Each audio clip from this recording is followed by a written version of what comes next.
Thanks for listening to the Tech Tools for Teachers podcast, where each week we talk about a free piece or two of technology that you can use in your classroom.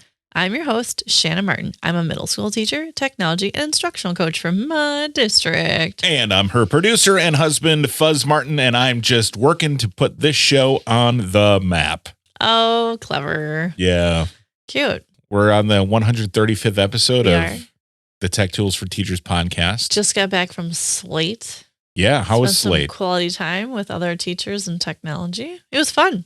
It's been a while since I've been there, a couple years off, and went back this year. And I know you passed out some business cards, so hello to our new listeners from Slate. Hello. Thanks for tuning in. Yeah, so it was fun. Usually my district goes with just a small group, and there was like 9 of us this time, and we learned lots of things, and then we'll go back and present some cool technology and activities and project-based learning and SEL, and there's cool stuff with like PBS, and there's just so many things. So we learned lots of cool things to bring back to our staff. So thank you to all the presenters and all like the teachers that present, and then the keynote speakers. I know it's a lot of work that goes into that, so it's always fun, and I feel like I bring stuff out of there back to my staff, and sometimes here to the podcast too. So that's fun. Did you happen to go hang out in the pool at all? No, it's all adults. We don't usually go to the pool. Yeah. Adults typically, unless you're in someplace warmer, they don't typically go hang out. Like I'm not going to hang out with my coworkers by the pool. Hey, superintendent, you want to come down the water slide with me? That's weird. Yeah, no, but we hang out. We have good meals and fun camaraderie. So it's good. Good. So back from Slate, it's freezing. It's snowing here in good old Wisconsin. It's true. Those of you in warmer climates that listen, go down your water slides. Enjoy your time. This week we are talking about a very cool site. It's called StoryMap. It is created by Nightlab. So the website itself is called storymap.nightlab.com. So StoryMap.KNIGHTLAB.com. So StoryMap, JS maps that tell stories. It's a very cool site. And Nightlab is from Northwestern University. Mm-hmm. So they're a community of designers, developers, students, and educators working on experiments designed to push journalism into new spaces. I read that if you couldn't tell. Reading the About tab. Good job. So StoryMap is a really cool tool. I'm thinking that 5th grade on up could easily, probably even 4th grade at this point, could easily manipulate the site all the way through high school. And it's a way of telling stories, but using maps at the same time, hence the name StoryMap. And it's really user friendly. So, and they have really cool, they even have like tips and tricks when you're setting these up. Like keep it short, recommend not have more than 20 slides, pick your stories that have strong locations and narratives. So when you're telling a story, it's all within like a certain place, so that way you're not like bouncing all over the world. A lot of times in Google Earth, we'll do that where you're like flying from one place to another. This is more like if you're going to set up the story map of like a vacation or like a national park in a specific area. Actually, they have an example here that's Westeros, which is pretty fantastic. Oh, that's cool. So you can pull and literally tell a story with these maps of whatever area, whatever map you kind of load in. So things aren't necessarily automatic. You do have lots and lots of options. So I'm going to kind of walk you through here. So there's like this giant green button, make a story map. It connects to Google, like most things at this point, which is always fantastic. You give it a title and it creates this base, and it looks kind of like, where do I go from here? And like the map is black and white. It's very stark, and you're kind of like, I don't know where to start.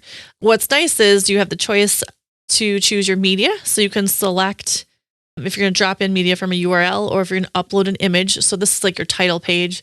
You can pick if you're going to like do a vacation in Disney, like pick a family vacation from Disney picture, drop that image in. Once that uploads into your spot, you can go ahead and give credits, captions of whatever it's going to be, give it a headline, type in, and you have choices with your fonts. And if you want to add like links into that, you can do so. And you have background options. So like on the bottom right, kind of work your way through. You can choose background colors, or you can add a picture, or you can upload images, and that's fine too. And that's just your story slide. And it doesn't look like much when you're working on it. And click preview, and then you get a real like version of what your story map starting page would look like. So you kind of like a working editing space, and then your preview is where you actually get to see what you're working on. And then as you add a slide, same thing each time. You can add in pull up your images, type in your headline, and then tell your story. So if kids are doing this with nonfiction and they're walking through a space, like if you're doing a geography lesson, or if you're doing like a specific park or place, you can type in that research information. Or if students are telling a story or a narrative, maybe they're writing a story about something in Chicago, and they could take images from Chicago and write a story and put images with it that way, which is really cool. And you just click on a slide, add your information, and you have the same background choices, those marker options. You can choose and add in all kinds of different things, which is awesome. Very user-friendly. You do need to click the save button, which is in the upper left-hand side. Then, also in the upper left-hand area where you're hitting save, if you want to change the size of your map, what I really, really appreciate is you can change the language. So if you want your map to read, they have probably over 40 languages that you can work in, which is awesome. So if you want your map to be in Spanish, you can create it in Spanish. If you want it to be in German, if you want it to be in Italian, you can pick and choose what language you want it to be in. You can choose your font. You can treat it as a cartography or an image. Like you can choose if you want to be a map or an image. You can choose if you want a call to action on it. And then your map type. So you have types of maps that you can work with. They have like black and white. They have like a watercolor map. They have just a standard like open regular map. And then you can create custom maps. So that's when you can upload something. If you're pulling like Westeros or something, you can upload that map. And then that's the one that you're going to work with, which is kind of cool. And it shows you where you give credit to everybody who's created the maps and things like that. Yeah, the credit and caption there. Yeah. That's really cool. I am like... You're playing around with it? Well, I am. So I was thinking of... You look very serious over there while you are working on this. So we've talked about it, I'm sure, in one of our previous 134 episodes.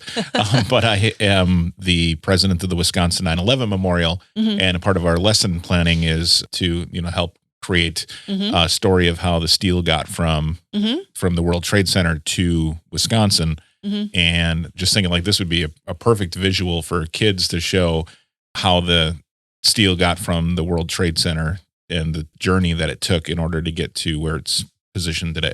So. Yeah. And then you can, when you go to share it, you can just share the link. You can share it on social media or share it with your teacher, have a little description with it, and you can share out your information really easily. But there's like you talked about the steel getting there. I was thinking about when you brought up 9/11 Memorial, I was thinking like a tour around the space of the memorial. Like that would be an image where you could like drop in. Yeah. On each of the places, or like a tour around your town, or if you're teaching community with younger students, like learning where things are at in the community. Like these are going to be like local maps or smaller areas. Yeah. You could definitely use a bigger space, but it looks cooler and it's easier, I think, to understand if you're working within a smaller area, like maybe the state of Wisconsin or, that kind of thing. And they do have they keep your collection of your little maps. So you can have all your, like they all save in like a little dashboard kind of thing.